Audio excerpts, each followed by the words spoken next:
তোমাদের সাথে একটা ছোট্ট গল্প শেয়ার করতে চাই। এটা অবশ্যই আমার জীবনের সাথে ওতপ্রোতভাবে জড়িয়ে আছে। অনেকে আমি যখন গল্পটা কিছু কথা বলবো অনেকে অনেকভাবে রিলেট করতে পারবে কিছু কিছু জিনিস।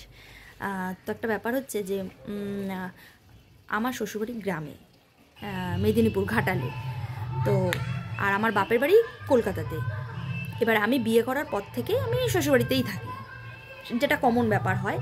কিন্তু একটা ফ্যাক্টর ছিল যে আমি আর আমার হাজব্যান্ড একসাথে এক জায়গায় থাকতে পারিনি, সংসার করা হয়নি। অন্য কিছু বিষয় নয়, আমার হাজব্যান্ড চাকরি করে, বাইরে থাকতো, কলকাতাতেই থাকতো, আর আমি তখন গ্রামের বাড়িতে আমাকে রাখা হয়েছে। হ্যাঁ, এবার কিছু কারণবশত বলতে খুবই, যে কারণটা যদি বড় করে দেখা হতো তাহলে খুব বড়, আর যদি কারণটা সেরকম কিছু না দেখা হতো তাহলে কিছু না। আমি যেমন কারণটাকে খুব বিশেষ বড় করে দেখিনি, আমার কাছে কারণটা কিছু সেরকম কারণ বলে আমি মনে করিনি। হ্যাঁ, আমি জিনিসটা ভালোবেসে গ্রহণ করেছি। কারণটা হচ্ছিল যে আমার শাশুড়ি একা থাকে গ্রামের বাড়িতে। তো ভব প্রথম থেকেই বলতো যে বিয়ে করলে মাকে দেখতে হবে, মায়ের কাছে থাকতে হবে। তো আমি এই ব্যাপারটা মেনে নিই, আমি রাজি ছিলাম, ঠিক আছে। হ্যাঁ, কিন্তু আমি এই ব্যাপারটাতে খুব ভয়ে ছিলাম যে আমি মানে ভাবতাম যে আমি গ্রামে গিয়ে কতটা অ্যাডজাস্ট করতে পারবো। কিন্তু আমি যখন বিয়ে করে গেলাম না, এত ওরা ভালোবেসেছে সবাই। আমার শ্বশুরবাড়ির ফ্যামিলিতে আমার শাশুড়ি, আমার যা ভাসুর, মানে এত ভালোবাসা দিয়েছে ওরা যে আমার অ্যাডজাস্ট করতে আমার খুব সহজ হয়েছে ব্যাপারটা। সবথেকে বড় গুরুত্বপূর্ণ ব্যাপার হচ্ছে আমার বর, ভব আর কি, সব কিছুতে সাপোর্ট। হ্যাঁ, এটা আমি ভাবো, এটা করো, হ্যাঁ কর, এটা এটা এটা এটা করি, এই জামাটা পরি, হ্যাঁ পর, যা বলেছে মানে সবাইতেই হ্যাঁ, মানে কিছু না নেই, সবাইতেই হ্যাঁ। আর গগনা তো পুরো ফাটিয়ে দিয়েছিল। গগন বলতাম, গগন আমি টপটা পরি, হ্যাঁ পড়ো, গগন আমি নাইটি পরি, হ্যাঁ পড়ো। মানে আমার বিয়ের এমন হয়েছে, মানে আমার বিয়ের প্রথম দিন থেকেই মানে আমি সব কিছু করতে পেরেছি, মানে আমাকে কোনো কিছুতে আটকায়নি। এবারে দেখো, কেউ যদি কিছু না আটকায়, কেউ যদি কিছু না কোনো তোমাকে বাধা দেয়, তুমি ফ্রিলিভাবে করতে পারবে জায়গাটা। এটা সব বাড়িতে মেনে নেয় না, অনেকের বাড়িতে এটা মেনে নেয় না। আমার বাড়িতে যেমন অবশ্যই ভবর অনেকটা ক্রেডিট ছিল, গগনের তো ছিলই, যে আমাকে সব কিছুতে ফ্রিভাবে থাকতে দিয়েছে, ফ্রিভাবে সব কিছু করতে দিয়েছে। আমি যেখানে যা কিছু, কোথাও যাওয়া হোক, করা হোক, কথা বলা হোক, সব কিছু মানে একদম নিজের মতন করে আমি করতে পেরেছি, আমাকে কিছুতে আটকাতো না। আরেকটা ব্যাপার হচ্ছে যে আমি ওখানেই এখনও থাকি। আমার বাপের বাড়িতে আমি কিছুদিনের জন্য এসে আমি ডাক্তার দেখানোর জন্য আসি, মাঝে মাঝে আমি ঘোরা বেড়ানো মায়ের বাড়িতে আসি। হ্যাঁ, আর না হলে এখনও আমি শ্বশুরবাড়িতেই থাকি, গ্রামে থাকি। এখনও আমি কিন্তু ভবর সাথে একসাথে আমরা এক জায়গায় কোনো ভাড়া বাড়িতে থাকি না, কারণ ভব এখানে আর থাকে না কলকাতাতে। ভব রাঁচি শিফট করেছে, রাঁচিতে ওর অফিস আছে, ওখানে ভব এখন আছে। আর ভবর কাছে গিয়ে ওইভাবে আমার থাকা হয়নি কখনো। ভব আসে, আমাদের গ্রামের বাড়িতেই আসে, একসাথে আমরা থাকা হয়, খুব মজা হয়, খুব আনন্দ হয়। যেটা আমার বলার বিষয় সেটা হচ্ছে, আমাকে অনেকেই জিজ্ঞাসা করে যে কিভাবে এরকম এতটা এরকম ডিস্টেন্স মেনটেন করে থাকি। হ্যাঁ, রোজ দেখা হয় না, রোজ কথা হয়, ফোনে কথা হয়, ভিডিও কল হয়, হ্যাঁ সেটাও খুব গুনতি করে দুবার। আমি প্রত্যেক দিন দুবার সময় পাই ভবের সাথে কথা বলার পর। একটা হচ্ছে ওর লাঞ্চ টাইমে, যখন ও আসে, মেসে আসে অফিস থেকে, সেই টাইমটা আমি জাস্ট কিছুক্ষণের জন্য আমি সময়টা পাই। আর একদম যখন পুরো অফিস ছুটি হয়ে যায়, ওই 7-8টার দিক করে অফিস ছুটি হয়ে যায়, তখন আসে। এবার এসে রুমে এসে ড্রেস চেঞ্জ করে খাওয়া দাওয়া করে করতে করতে আমাকে 9টার নাগাদ ফোন করে। খুব লিমিটেড একটা টাইম, 1 ঘন্টা 45 মিনিট হয়তো আমি একটা টাইম পাই, তাতে আমি খুব খুশি। হ্যাঁ, আমার তাতেও কোনো আক্ষেপ নেই, দুঃখ নেই, কিছু নেই। আমার জীবনে খুব একটা বেশি দুঃখ আক্ষেপ এইসব কিছু নেই। আমার আছে জীবনে অনেক দুঃখ আছে, অনেক সমস্যা আছে, কিন্তু আমি যেগুলো তুড়ি মেরে উড়িয়ে দিয়েছি। কত দুঃখ আসবি আয়, কত ঝামেলা আসবি আয়, সব তুড়ি মেরে আমি উড়িয়ে দেবো তোমাদেরকে। হ্যাঁ, কাউকে আমি রাখবো না, ধারে কাছে রাখবো না, সব তুড়ি মেরে উড়িয়ে দেবো। হ্যাঁ, হাসতে হাসতে এগোবো, এর একটা মানে মোটো আছে আমার জীবনে। যাই হোক না কেন হাসবো, সারাক্ষণ হেসে যাবো, কাজ এগিয়ে যাবো। কত দুঃখ দিবি, কত কষ্ট দিবি, কত সহ্য করতে হয় করবো, কিন্তু হাসা বন্ধ করবো না, হেসে যাবো। একটা যেটা ব্যাপার হচ্ছে যে আমাকে যেটা অনেকেই বলে থাকে যে আমি আমার বরকে ছেড়ে কীভাবে, মানে আমরা এতটা ডিস্টেন্স মেনটেন করে থাকি, আমার প্রবলেম হয় না, আমি কেন আমার বরের কাছে গিয়ে থাকি না, যাই না। দেখো, থাকলে থাকাই যেত।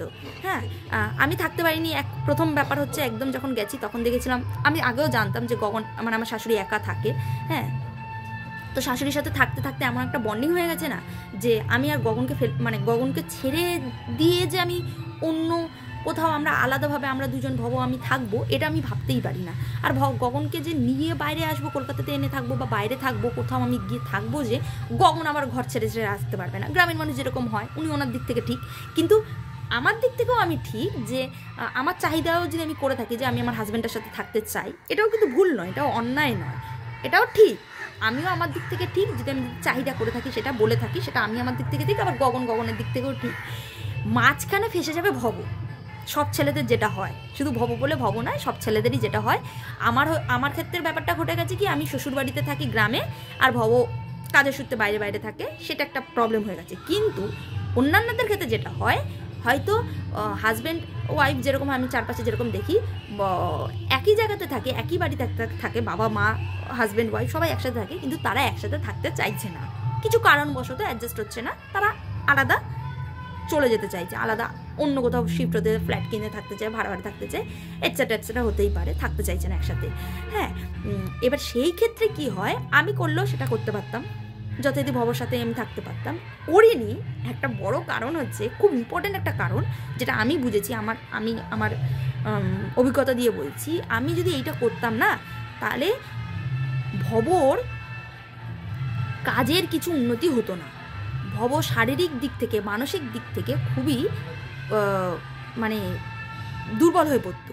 হ্যাঁ, আমি যেটা বলতাম হয়তো ভব সেটা ভালোবেসেই যেহেতু বিয়ে করেছি, ভব সেটাই মানতো, মেনে নিতে বাধ্য হতো হয়তো, কিন্তু মেনে তো নিল, তারপরে ওই যে ছেলেটার ভিতরে ভিতরে যে প্রত্যেক দিনের একটা আক্ষেপ তৈরি হতো, যে আমার মাটাকে দেখলো না, আমার মায়ের সাথে থাকলো না, মায়ের সাথে মাকে দেখতে পাচ্ছে না, আমার মা আজকে রাতে কী করছে, রাত বিরাতে কী হচ্ছে, অসুবিধা সুবিধা কোনো কিছু কেউ দেখার নেই, করার নেই, এই যে সবসময় একটা টেনশান মাথার মধ্যে একটা ঘুরছে, কাজ, আবার বাইরের এক্সট্রা টেনশান, আবার মায়ের টেনশান, ঘরের টেনশান, এই করতে করতে করতে করতে না একটা শরীরে একটা ড্যামেজ আসতো, শরীরে একটা মানে সমস্যা তৈরি হতো, মানসিক দিক থেকে ভীষণভাবে বিধ্বস্ত হয়ে পড়তো, মন দিয়ে কাজ করতে পারতো না, কাজের কোনো উন্নতি ঘটতো না। আজকে ভাবো কাজের যতটা আমি মনে করি যা উন্নতি করেছে, সেটা নিজের ক্রেডিট, সবটাই ওর নিজের ক্রেডিট। হ্যাঁ, চেষ্টা করেছে, আজকে যার জন্য অনেক সফলতা আরও করুক, আমি সেটাই চাই। কিন্তু আমি যেটা আমাকে সবসময় আমার অনেক বন্ধুবান্ধবরা বলে থাকি, যে কিছুটা তো পার্সেন্টেজ আমারও আছে, যে সবসময় আমি ওকে কোনো রকম কোনো সমস্যার মুখে আমি ফেলে দিইনি, যে এই বাড়িতে এই ঝামেলা হচ্ছে, আমি তোমার মায়ের সাথে থাকবো না, আমি তোমার এই করবো না, তাহলে ওর একটা প্রবলেম হয়ে যেত। হ্যাঁ, কারণ আমি দেখলাম গগনের সাথে আমার ভালোই বন্ডিং চলছে, কেন শুধু শুধু ঝামেলা ভাই পাকাবো। হ্যাঁ, সেই জায়গা থেকে, আর আমি আমার ভালো মানে প্রত্যেক মানুষের ভালোটা বুঝে, কথাটা সেটা না, কথাটা হচ্ছে অনেককেই দেখি যে আমি থাকবো না, এই করবো না, আলাদা হয়ে গেছে, আলাদা থেকেছো, সব গেছো, এত ভ্যালেন্টাইন্স ডে মানিয়ে লাভ নেই। কোনো দিন জিজ্ঞাসা করে দেখবে যে এই যে আলাদাভাবে আছো না বাবা মাকে ছেড়ে দিয়ে, মানে ওয়াইফরা তার হাজব্যান্ডকে জিজ্ঞেস করবে যে সে কতটা মানে মনের দিক থেকে শান্তিতে আছে, জিজ্ঞেস করবে।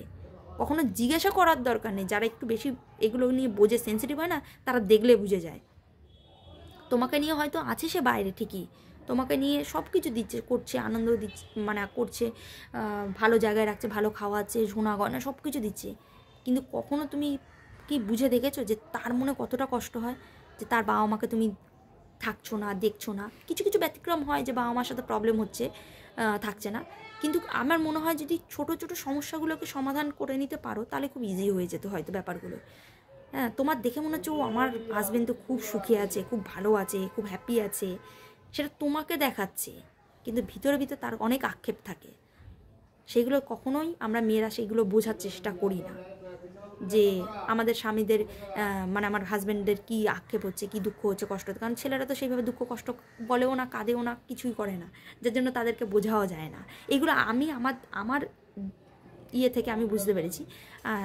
তো আমার দেখতাম যে গগনের সাথে যদি আমার যদি কিছু একটু ঝগড়াঝাটি হতো, সেইটা নিয়ে যদি আমি একটু রাগারাগি করতাম, সেটা যদি আমি বলতাম, তো ভবকে দেখতাম খুব এফেক্ট ফেলতো, ভব একদম নিশ্চুপ টাইপের হয়ে যেত। ভব তো এমনিও কিছু বেশি কথা বলতে পারে না, কথা তো আমিই বেশি পটপট করে বলতে থাকি, দেখতাম ভবর খুব এফেক্ট ফেলতো, যার জন্য আমি কখনোই ওই জায়গাটা আমি সবসময় এড়িয়ে চলার চেষ্টা করি, যে এমন কোনো কিছু করব না যেটা ভবকে এফেক্ট ফেলে। আর এটা সবথেকে বড় কথা হচ্ছে যে যদি সংসারে অশান্তি হয়, যে মা বাবাকে নিয়ে, আমার ওয়াইফের সাথে আমার মা বাবার বন্ডিং ভালো হচ্ছে না, এটা নিয়ে একটা কিচিরমিচি না, একটা তাদের ছেলেগুলো তো মাঝখানে গিয়ে পিসছে না, ছেলেরা কী করবে, ছেলেদের তো ওই এবার না মা বাবাকে ছাড়তে পারছে না বউকে ছাড়তে পারছে, এর মাঝখানে পড়ে যাচ্ছে, ব্যাস এবার ওইখানে পিসিংই হচ্ছে।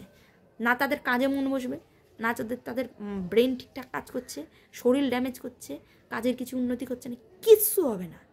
সুতরাং যদি খুব বড় কিছু ঝামেলা অসুবিধা হয়েই থাকে সেটাকে একটা আন্ডারস্ট্যান্ডিংয়ের পর্যায়ে যদি রাখা যায় খুব ভালো কথা, আর যদি না রাখা যায় তাহলে তখন একটা মিউচুয়াল আন্ডারস্ট্যান্ডিং করে সেখানে থাকতে হবে। তবে আমি এটা সবসময় বলে দেখি যে একটু যদি অ্যাডজাস্ট করে ভালোভাবে যদি থাকা যায় দেখবে সবাই খুশিতে আছে। এরকম আমি বহু ছেলে মেয়ে দেখেছি, আমার পাড়াতেও আমি দেখেছি, শ্বশুরবাড়ির পাড়াতে, যারা তারা থাকে না, কী কারণে থাকে না আমি জানি না, তাকে নিয়ে অ্যাডজাস্ট হয়নি, যাই হোক। হ্যাঁ, তো তারা মনে করছে আমার বাইরে আছি, খুব ভালো আছি, আমার বর তো আমাকে নিয়ে রেখেছে, ভালো আছি, সুখে আছি, বিন্দাস আছি, ঝিঙালালা ও ফাটাফাটি।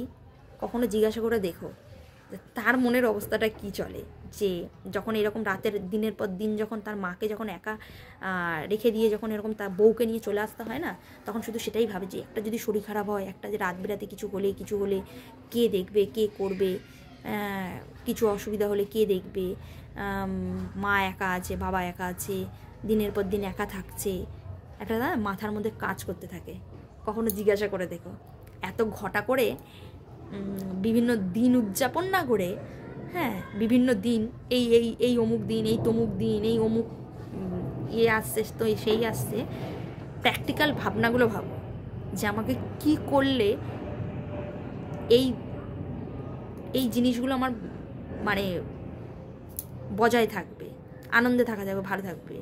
দিন তো অবশ্যই আসবে যাবে, সব কিছুই হবে। ভ্যালেন্টাইন্স ডে একদিন কেন, সব দিন ভ্যালেন্টাইন্স ডে হবে। আমার জীবনে কোনো ভ্যালেন্টাইন্স ডে বলে ওই একটা দিন পার্টিকুলার হয় না, সব দিন ভ্যালেন্টাইন্স ডে, সব দিন আনন্দের দিন, সব দিন ভালোবাসার দিন, সব দিন সমস্যা আসবে, সম্মুখীন হব, সেগুলোকে ওভারকাম করবো। কোনো পার্টিকুলার দিন বলে তো দিন হয় না। হ্যাঁ, জন্মদিন আমার আলাদা করে সেলিব্রেট আমি সেইভাবে কিছু করি না, মায়ের বাড়িতে থাকলে মা করে। ঘুম থেকে উঠছি, দেখছি সুস্থ আছি, ভালো আছি, হাই হি করছি, কাজবাজ করছি, এটাই প্রত্যেকটা দিনই তো আমার জীবনে জন্মদিন হচ্ছে, এক একটা দিন আমার জন্মদিন করে পালন করছি। তবে আর কি চাই, এইভাবে এগিয়ে যাবে, দেখবে কোনো দিন কোনো সমস্যা হবে না। আমার তো এইভাবেই চলে, আমি এইভাবেই চলছি, কোনো সমস্যা নেই আমার। ভালো থাকো।